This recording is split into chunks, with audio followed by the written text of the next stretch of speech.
핵심 이슈의 궁금증을 풀어보는 ETY입니다. 요즘 코로나 보릿고개라는 말이 있습니다. 아마 현장 사진을 보시면 실감을 하실 텐데요. 자, 분명히 점심시간인데 손님이 한 명도 없습니다. 대낮에도 장사를 접은 가게가 수두룩하고요. 자, 이 카페는 얼마나 힘들었으면, 자, 힘들다는 문구 3개를 이어서 붙여놨습니다.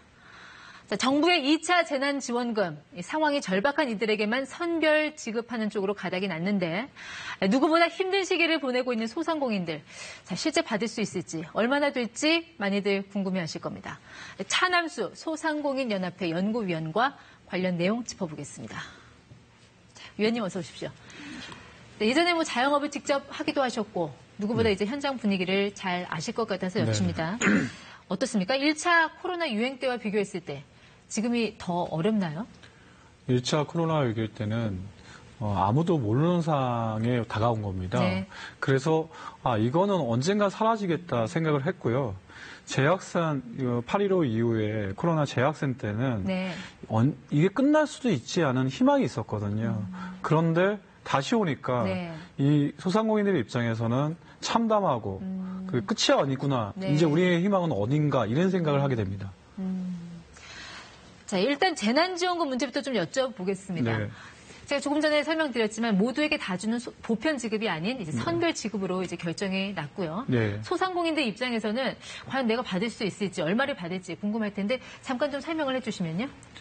제2차 재난지원금 같은 경우에는 네. 소상공인들에게는 지금 현재 고위험 시설에게 대한 지정시설 있지 않습니까? 12개. 네. 그 업종에 대해서만 최대 200만 원을 주는 거고, 그 다음에. 네, PC방 등 9개 업종? 예. 네. 거기 이제 유흥업소는 빠진 겁니다. 제외된 거고요. 네, 제외된 거고요. 그 다음에 저 위에 있는 거는 휴업한 사람들에게 네. 지원해 준 거고, 아래는 이제 신체적 약자나 사회적 약자들에게 네. 지원하는 겁니다.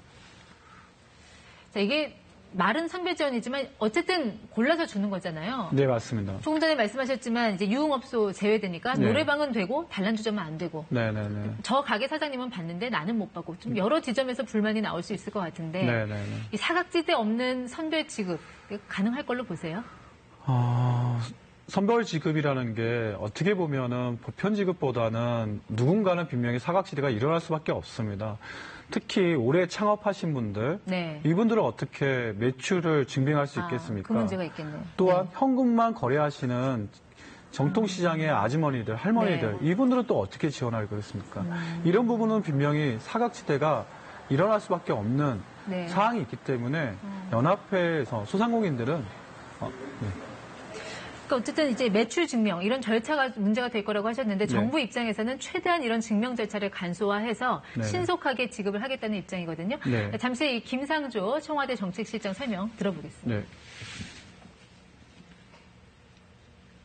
거의 보편에 가깝게 지급하는 방법이 있습니다. 가능한 한 네. 본인이 자신의 소득을 증명할 필요가 없는 방식으로 대상을 선별하고 신속하게 지급하는 시스템으로 구축하려고 합니다. 그러니까 이제 재난지원금 같은 경우는 적재적소도 중요하지만 적기, 타이밍이 중요하잖아요. 그렇습니다. 언제쯤 지급될까요? 추석 전에 가능할 걸로 보십니까? 모든 소상공인들이 추석 전에 지금 김상조 네. 정책실장님께서 말씀하신 네. 것처럼 다 지원하면 빨리 지원하면 제일 중요하겠죠.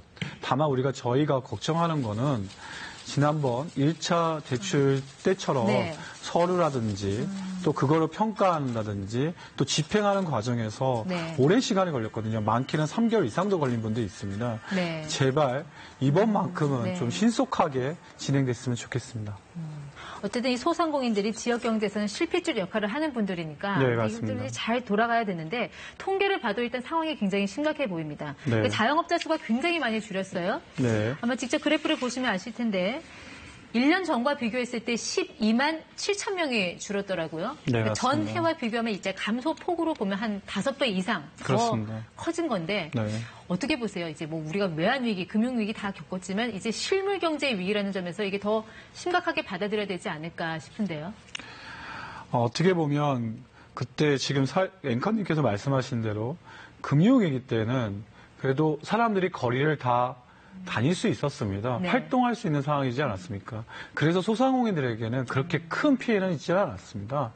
실질적으로 대기업이나 다른 어떤 중소기업에 네. 있는 분들이 금융위기 때는 피해가 많았고요. 지금의 저 지표는 네. 축적이 돼 있습니다. 네. 그동안에 여러 가지 경제 정책에 따른 소상공인들의 그런 어떤 피해가 쌓이다가 그 와중에 이뤄진 거라 봅니다.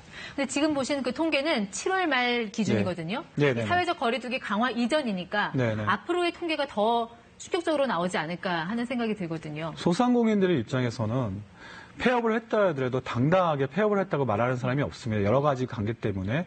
그래서 실제 저 통계보다 더 많을 거라고 네. 예상됩니다.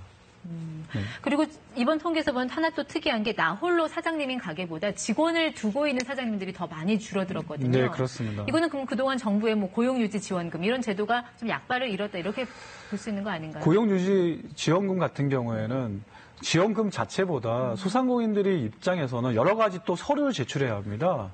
또한 그게 홍보가 그렇게 잘 되질 않았습니다. 그리고 소상공인 입장에서는 어떤 일은 그 혼자 영업하기도 바빠 죽겠는데 네. 그거를 진행하기는 사실 좀 어려움이 있었던 건 사실입니다. 그래서 뭐 중소기업 같은 데는 도움이 돼도 소상공인에게 현실적으로 큰 도움이 네, 안 됐다. 맞습니다. 예.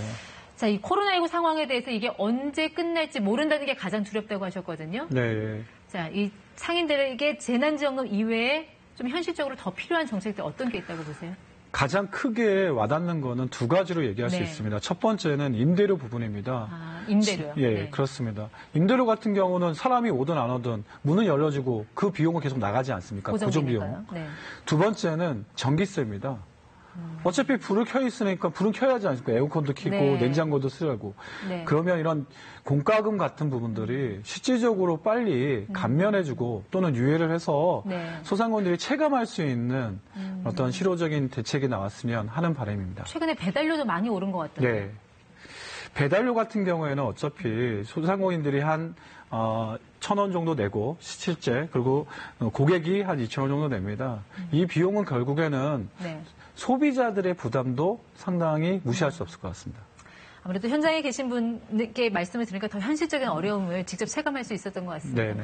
네, 지금까지 ETY 차남수 소상공인연합회 연구위원과 함께했습니다. 고맙습니다. 네, 감사합니다.